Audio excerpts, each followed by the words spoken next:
반갑습니다. 스카이에드 학생 여러분. 오늘은 백석의 국수라고 하는 작품을 공부해 볼까 하는데요. 시의 제목에서도 알 수 있겠지만 국수, 우리가 먹는 바로 그 국수 맞습니다. 그 국수라고 하는 시를 통해서 백석이라는 작가는 무엇을 말하고 싶었었는지 우리가 확인해 보면서 공부해 보도록 할게요. 백석이라고 하는 이 시인도 역시 언제요? 일제강점기에 시인이라고 알고 계시면 되겠는데요.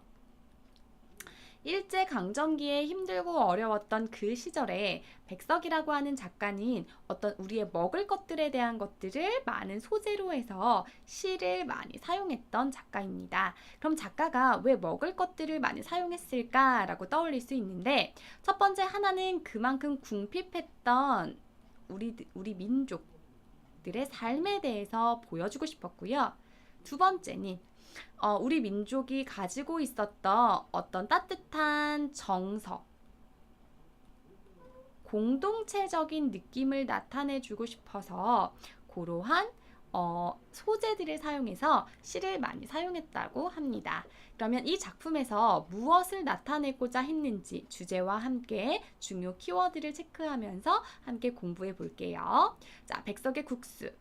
눈이 많이 와서 사내새가 벌로 나여 먹이고. 자, 그러면 벌써 첫 번째 행에서 눈이 많이 왔다라는 말을 통해서 우리는 계절적 배경을 착각할 수 있습니다. 언제입니까? 아, 겨울이었구나. 겨울에 산새가 벌판으로 활발하게 움직이고 눈 구덩이에 토끼가 빠지기도 하면 그 마을에 그 무슨 반가운 곳이 오려고 하나보다. 그러면 그 어느 반가운 것이 이런 일들이 일어나면 올 건가 봐. 자, 그러면 뭔가 이것이 올 거라고 하는 걸 생각하면서 그 대상에 대한 애틋함이 보여지는 부분이라고 읽어주실 수 있어요. 그럼 여기서 중요한 건 이러한 겨울에, 그리고 토끼가 눈에 빠질 때, 이 한겨울일 때 반가운 게 올 거야. 그럼 그 반가운 그 무엇이 무엇일지 우리는 생각하며 읽어야 되는 키워드가 있겠죠. 한간 아이들은 어둡도록 꿩 사냥을 하고 가난한 엄마는 밤중에 김치가재미로 가고. 그럼 김치가재미라고 하는 건 엄마들이 김장에 어떻게 해요? 독을 묻어 두시잖아요. 그러니까 이 말은 김치독을 묻어둔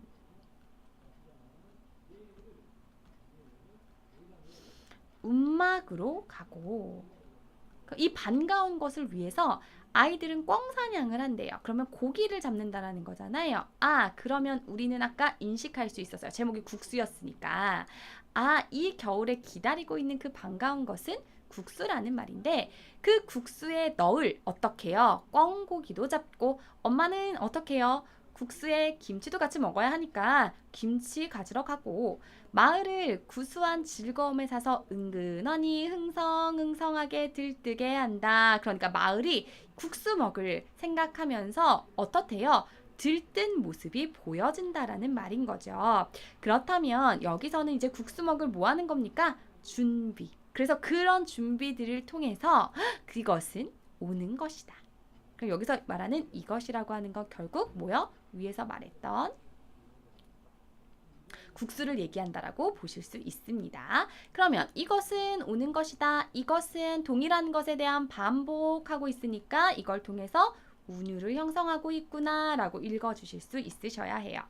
이것은 어느 양지귀 혹은 그러니까 양지 바른 곳 혹은 능달 쪽 외따른 산 옆에 가장자리에서 하룻밤에 뽀얀 흰 김 속에 접시귀 소 기름불이 뿌연 부엌에서 삼멍에 같은 분틀을 타고 온다. 그러면 어떻게 해요? 이런 가장자리에 있는 밭에서 국수를 만들 재료, 그렇죠? 그것들을 꺼내요. 어떻게 해요? 부엌에서 김이 나도록 끓여요. 그래서 어떻게 그것을 삼멍에 같은 분틀에 이무기 같은 뱀과 같은 모양을 하고 그런 분틀을 타고 찾아오는 것이다. 그럼 얘가 찾아오는 것이라고 하는 건 결국 무엇을 얘기하는 거라고요? 그렇죠. 국수를 얘기하는 거죠.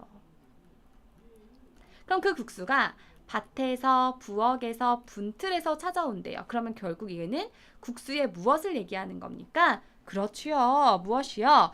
국수의 제조 과정을 얘기하는 거죠. 국수의 제조 과정들.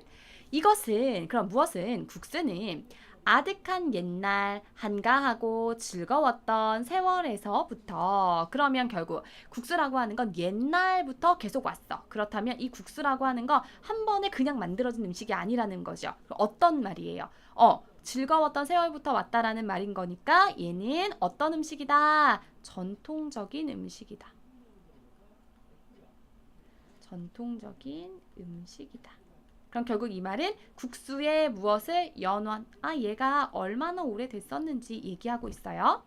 시를 같은 봄빛 속을 타는 듯한 여름볕 속을 지나, 그치, 여름을 지나서 가을바람을 지나서 대대로 태어나며 죽으며 죽었고 태어나며 하는 이 마을 사람들의 의젓한 마음을 지나서, 그러면 의젓한 마음이라고 하는 것은 어떤 거요? 소박하고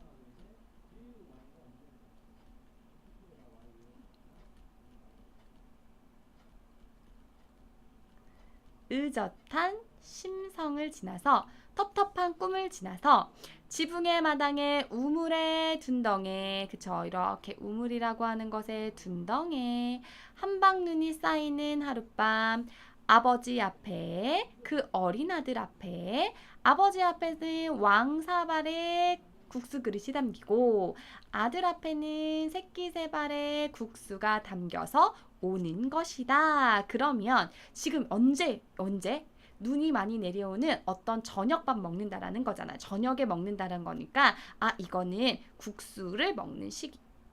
국수를 먹는 시기. 이런 시기에 아버지와 아들이 이렇게 먹는 것이다. 그러면 결국 아버지와 아들이 이렇게 함께 맞대어 먹는 거니까 결국 얘가 말하고 싶은 건 국수는 우리의 무엇에? 전통에 맞는 음식이다. 이렇게 읽어내실 수 있어요. 이것은 국수는 곰의 등에 엎혀서 뭐 했다? 자라났다는, 길러졌다는, 길러졌다는 큰마니 할머니가 또 그 집등색에 서서, 그러면 집으로 만든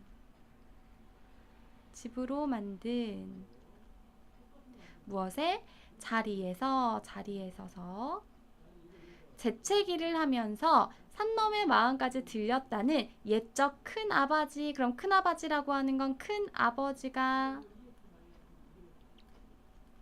오는 것 같이 오는 것이다. 자, 그럼 요 구절 해석 잘해야겠네요. 그러면 이 말은 진짜 할머니가 누구에게? 곰에게 엎혀져서 길러졌대. 그리고 집으로 만든 자리를 가지고 재채기를 하면서 산 너머의 마을까지 하는 것처럼 우리 큰아버지가 그렇게 했었대. 그럼 이 말은 결국 마을에 얽혀있는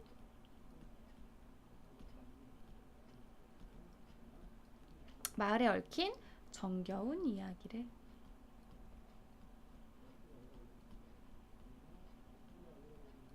빗대어, 그러니까 이런 얘기가 있었대 라는 것을 국수에 표현하고 있구나 라고 읽으실 수 있다라는 거죠. 그럼 결국 이것은 국수에 대한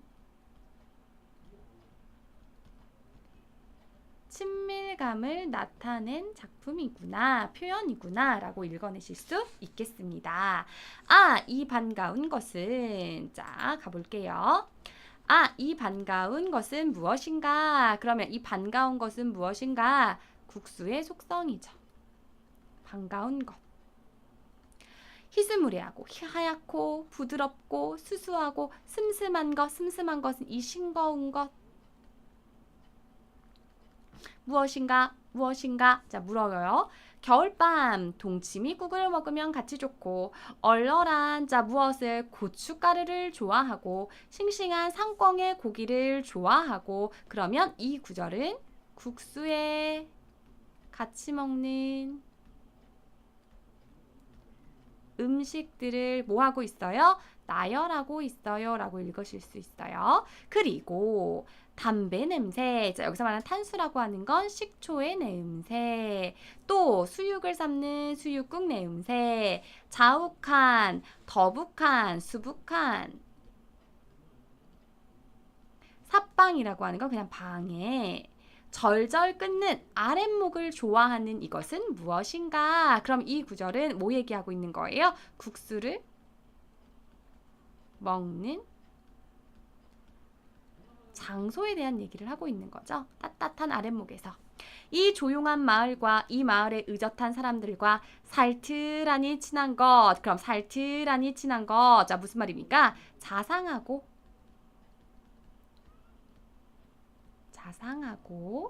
지극히 친한 것은 무엇인가? 이 그지없고 고담하고 소박한 것, 고담하고 소박한 것. 자, 뭐 얘기하는 거야? 국수 얘기하는 거죠? 그럼 결국 이 말은 꾸밈이 없는 것. 그렇다면 결국 얘는 국수의 이미지를 통하여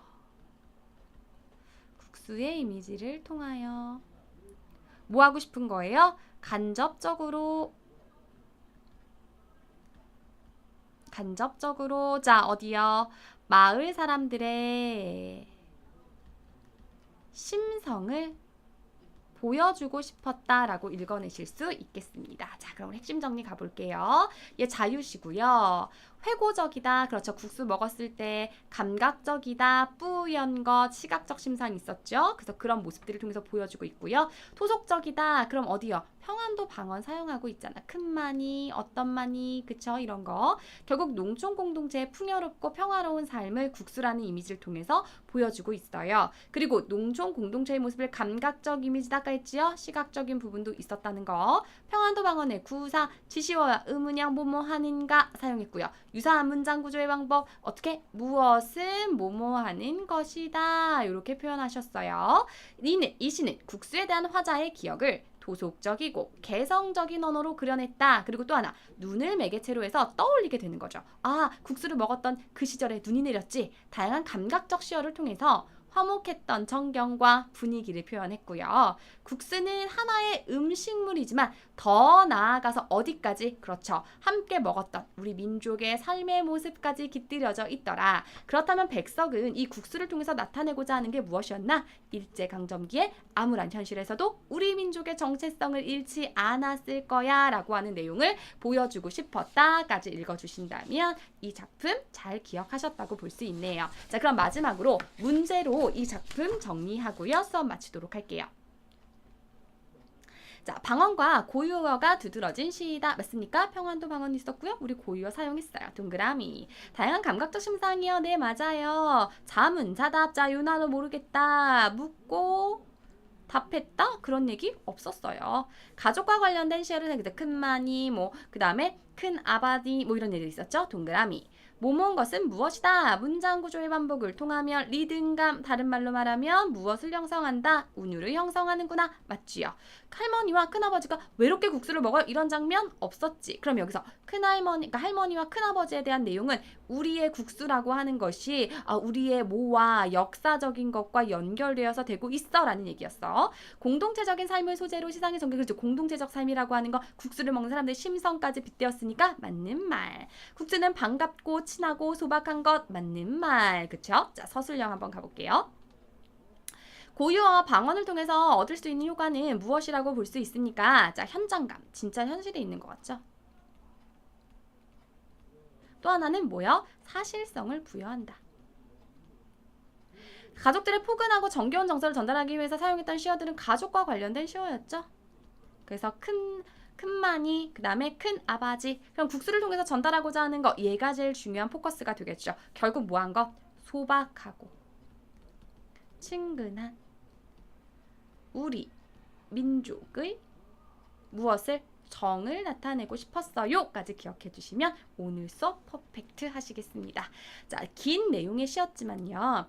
이 국수라고 하는 애가 가지고 있는 의미상이 어떤 것과 연결해서 주제로 나타나고 있는지만 기억해 주신다면 어렵지 않습니다. 오늘도 많이 수고하셨고요. 다음 작품에서 또 만나도록 하겠습니다.